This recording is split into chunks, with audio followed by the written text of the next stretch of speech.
Hi, today we're going to think about notes on our G string.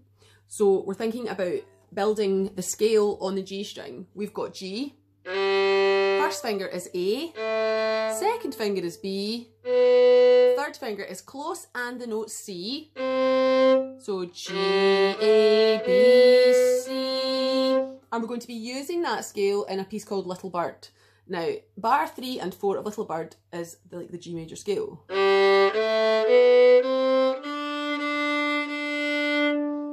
Okay, so the other things to watch out for in Little Bird are being able to do string crosses from your D string over onto your G string by raising your elbow. Okay, so we're thinking about going D, B, B. So that's open to second finger.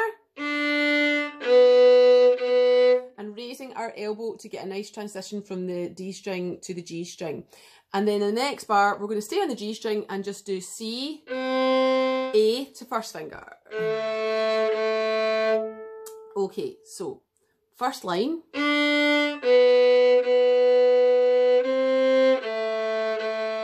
Scale. Crossing over. Same again for line 2, crossing over. Staying on G for 3, 1, 1. And then open 2.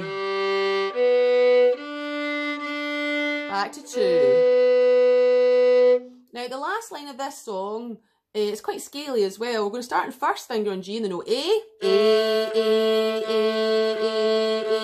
B, C. Back to second finger. Cross to D. Now that line is marked dal segno al fine. Dal segno means to find the sign. You go back to sign at bar 5 and you finish at fine. So after you've done all your B's, B, B, B, B, B, C, D, dal segno.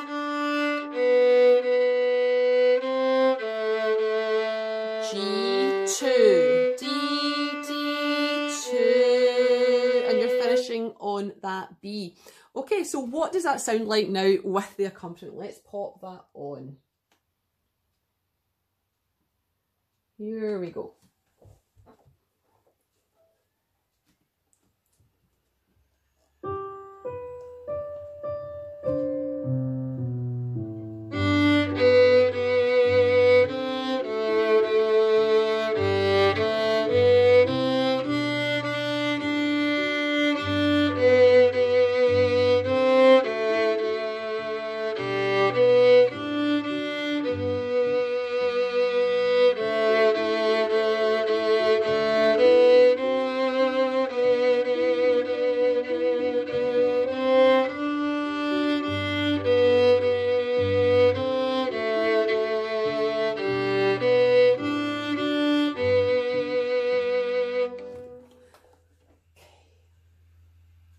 We've got a nice big long note at the end of that. So that's like going at a fair pace. You're going to have to be really, really sure of the tempo before you try that with